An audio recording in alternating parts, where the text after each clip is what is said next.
इस वीडियो में हम लोग जानेंगे कि ऑक्सीडेशन नंबर कैसे निकालते हैं। तो ऑक्सीडेशन नंबर होता है एक कंपाउंड में एक आइटम ने कितने इलेक्ट्रॉन को लॉस किया और कितने इलेक्ट्रॉन को गेन किया, इसी को ऑक्सीडेशन नंबर कहते हैं। इसके कुछ रूल्स हैं, उसको पहले देख लेते हैं। फर्स्ट रूल है, अगर कोई भी फ्री एलिमेंट है तो उसका जो ऑक्सीडेशन नंबर होगा वो 0 होगा। जैसे O2 का तो ये 0 होगा, H2 का 0 होगा, Na का 0 होगा, क्योंकि ये अनकम्बाइंड स्टेट में है।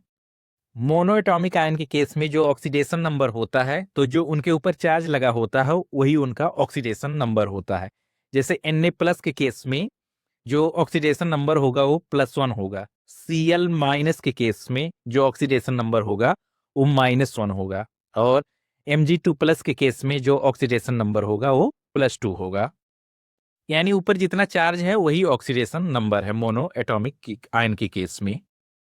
ऑक्सीजन का जो ऑक्सीडेशन नंबर होता है वो यूजुअली -2 होता है, लेकिन कुछ एक्सेप्शन है, जैसे परऑक्साइड के केस में -1 होता है और OF2 के केस में +2 होता है। तो ये ऑक्सीजन के कुछ एक्सेप्शन हैं।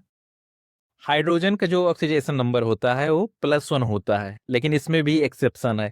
मेटल हाइड्राइड्स के केस में जैसे NaH हो गया, CH2 हो गया, इस केस में जो ऑक्सीडेशन नंबर होगा हाइड्रोजन का वो -1 होगा। ग्रुप 1 मेटल्स जो होते हैं तो इनका ऑक्सीडेशन नंबर +1 होता है, जैसे कि सोडियम, पोटेशियम, इन सब का जो ऑक्सीडेशन नंबर होगा वो +1 होगा। ग्रुप 2 मेटल्स जो होते हैं इनका ऑक्सीडेशन नंबर +2 होता है, जैसे कि मैग्नीशियम, कैल्शियम, तो इन सब का ऑक्सीडेशन नंबर +2 होगा। न्यूट्रल कंपाउंड के केस में जो सम होता है सभी ऑक्सीडेशन नंबर का वो 0 के बराबर होता है। पॉलीएटॉमिक आयन के केस में sum of oxidation number equal to charge of the ion होता है। पहला क्वेश्चन है, तो इसमें ऑक्सीडेशन नंबर ऑक्सीजन का निकालना है H2O में।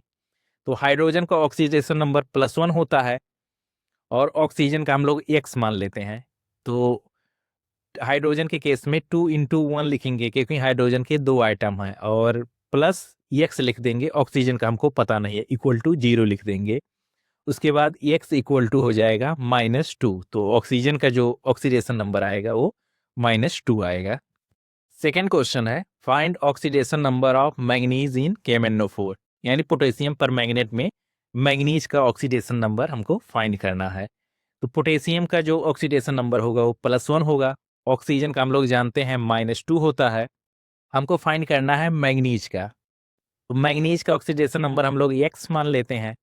पोटेशियम का +1 हो जाएगा, प्लस मैग्नीज का X मान लिए तो +X हो जाएगा। ऑक्सीजन का -2 होता है, यहाँ पे 4 आइटम है, 4 दूनी 8 हो जाएगा।